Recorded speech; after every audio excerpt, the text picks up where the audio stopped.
Hello boys and girls, this is Adishil of course, and welcome to my The Witcher 3 Wild Hunt developer interview. I want to warn you, this might be a little bit cringeworthy because I am extremely bad at interviews. This is like the second developer interview I've ever made. I promise I will do my best to improve. Also, I only brought one camera, so my friend is actually filming with his iPhone to give different camera angles during the interview of me and the developer. So excuse the kind of, let's just be honest, the shitty quality of this video, but hopefully you will enjoy it anyways. As usual, thank you guys so very much for watching. Have a wonderful day.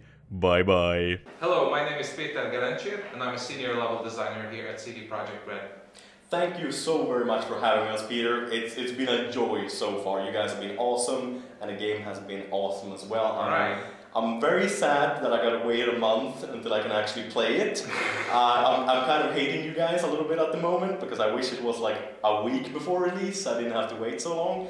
But my wonderful viewers on Twitter have been asking a lot of questions. A lot of these are not, I think, readable online or anywhere really, but I'm gonna try to pick some that are totally a little fine. bit nicer and more normal. Please don't censor them. I want to hear all the questions. Oh no, I don't think you want to hear all the questions. You haven't had them read. Believe me, we have heard the weird questions already. No, I'm gonna pick some child-friendly weird ones instead because some might go a little bit too far. How friendly? Will there be a rideable unicorn? If not, it should be DLC. Story. Again, I cannot talk about story of rideable unicorn. There is... The answer lies in the game. Yeah. The answer lies within the game, and I really don't want to say anything more than that. Yeah. We have another guy who asks, is the game out on the PC? I think we can rephrase that a little bit. Which platforms are the game going to be released on? PC, Xbox One, and PlayStation 4. Excellent. So I'm guessing the older consoles won't get a chance for The Witcher. I'm pretty sure the release is for current generation consoles. Yeah. It's going to be very hard to port it over, I guess. I would say so. So it's not because you hate the consoles, it's No, we love the consoles. Yeah. We love the consoles, but if we can go for a bigger console, of course we'll go for the bigger console. I would love to know how much The Witcher 3 differs in terms of user interface from the previous two games. I'm guessing inventory, combat, leveling up and that kind of thing. Well, amongst many things, the user interface and all these things have been iterated upon and streamlined, so it's really comfortable to get to everything you might want. It's a different game, of course, because most importantly we have a huge open world, we have different kinds of equipment, we have different item balance and different things you can do in the game. And all of our features, all of our interface elements that basically give you access to all these things that you need to pay attention to have been shaped with the thought of streamlining and accessibility and helping immersion in mind. So I don't think they will break your adventure while you're accessing things like potions, swords, armors, equipment, all the things. Yeah. The game will still be about the atmosphere. Yeah, because I'm a huge fan. I thought The Witcher 1 was a little bit too difficult sometimes, but it was rewardingly difficult, and you made The Witcher 2 quite a lot easier, but still not super holding your hand, leading you through corridors and anything like that. But I was afraid you were going to go for that very easy way, very few options, maybe cut down on the alchemy, but there's a lot of potions, there's a lot of swords, lots of different things you can do. If you really love that kind of stuff, you can really get deep into it, right? But if you just want to enjoy the story, you can do that as well. I have my friend here who has never played, he's off camera, but he's never played any Witcher game before, and he loved it almost straight away. So I think you've done a good job trying to balance it for the loyal, hardcore fans that I would kind of say I'm myself, and the new people that you might want to bring in to further increase your audience and your fan base, and obviously people who buy the game, simply, because that's what it's all about. How I like to say it is there's an entirely different view on video game challenge nowadays than, for example, 5 years ago, with the appearance of games that focus on greater difficulties. Like in The Witcher Wild Hunt, the challenge is very accessible. Like it is still a challenge, but you can get to it in a more accessible fashion than, for example, previous games. Like all the featured combat, is very, very responsive. All the animations, the animation systems and the moves. They look disgustingly fluently, and you must have spent an enormous amount of time. We have lots of animations. When they wear the funny suits with the little balls on them, when you captured the mocap suit. Yeah, exactly. Yeah, it looks so funny. But, and the greatest achievement of the animations, I think, which is really, really impressive, especially if you think about it, like all motions are blended together. They result in this fluent like sword ballet that Geralt can do to get rid of his enemies. Like animations are done, so it always connects to the previous stance they are started from. So it matters if Geralt had his left foot front or right foot front. Did he just finish a heavy attack or a light attack? And the next animation will be depending on that. So the moves you will see is not going to be something like animation stop, animation stop. Yeah. They will be a continuation of the previous animation, and the same applies, of course, to enemies. So this will all result in a very, very immersive and believable set of motions. How have you been enjoying the game so far? Can you tell me about your experience? Oh, I've been enjoying it immensely, except for obviously the controllers, since I'm a mouse and keyboard guy. But the battles are good even on the controller. Especially the world, the feeling of immersion you get is just unseen, I would say. Like, people talk about how Skyrim is big and nice, but The Witcher 3, it's all of the villagers look differently, act differently, they talk, they have conversations with themselves, you can eavesdrop on them. You go close to big flowers, like big nice flowers, and you start hearing bees buzzing. You see the rain hitting the ground, you see the puddles reflecting in the beginning of the morning and the end of the night when the sun sets and the shadows gets really long, and you travel along a path and seem like all the shadows are, it's gorgeous, really, to be honest. It's immensely nice. I'm really looking forward to this. Like I said, I hope I can get a early copy.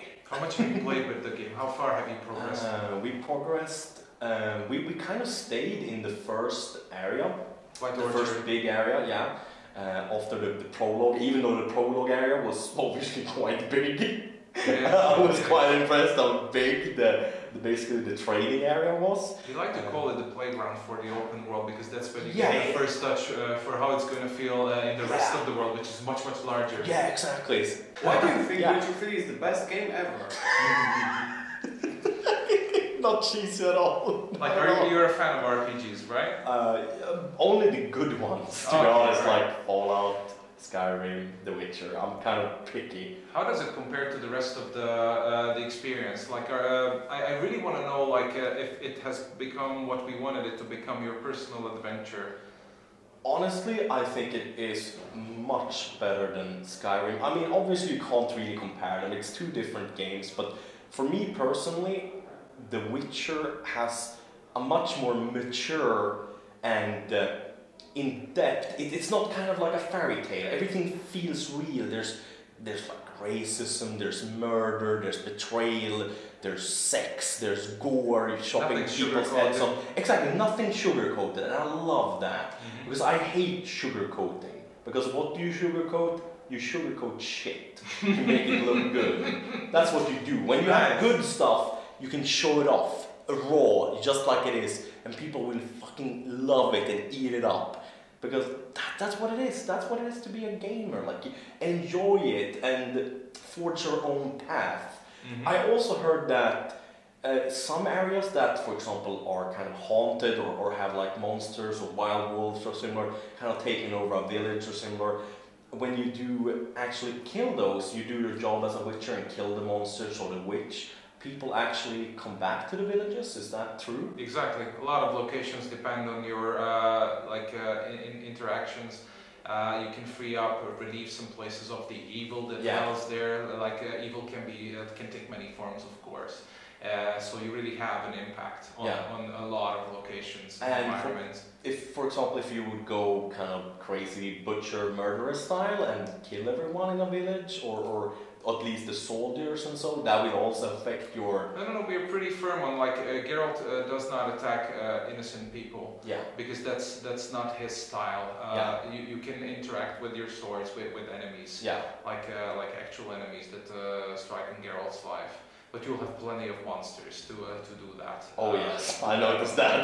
Like you have not even seen what you have seen is the tip of the iceberg. Like we have tremendous amounts of monsters that you can track down, hunt, and find in the wilderness. And there's so many other ways to pick up these events and quests. Like it's not only like you take a piece of paper off a signpost like beware monster raiding the forest. That's of course one way, but you can stumble upon a huge pile of monster shit in the forest, like who could this belong to? And you take a look, like Geralt of course examines the environment, surroundings, and figures out like this could be something that went that way because I can see some footprints, tracks, let's go that way. And then you see someone escaping and they'll tell about this mysterious huge monster and whatever, and then you do some more investigating. You see some torn down branches or some blood stains in the environment that do not belong to anything that would belong to a natural like fauna. a deer or a wolf, Exactly but, like but that. something strange and mysterious. Or the monster could just bomb rush you before you discover any of these, and then you kill it, and then you discover, there was a contract on this beast, alright, let's collect rewards. Turn in the head and collect the reward. Exactly. Easy Exactly. bounty. Or maybe if you hunt the monster down before anyone gives the quest to you, no one will give a reward. Like, there was no monster here. We had no problem. Yeah, we had no problem. I'm sorry, you're not getting any It was a money. friendly monster. Exactly. It didn't hurt anyone. That might also happen. And there are tremendous amounts of encounters like that. Yeah, and I personally tried my best to not spoil the game because I'm looking forward to it obviously a lot. No but chance of spoiling. Yeah, I did see, even though I tried my best not to go too far or see too much, I still saw, I think, 2 or 3 monsters I've never even seen in the books in the previous games even.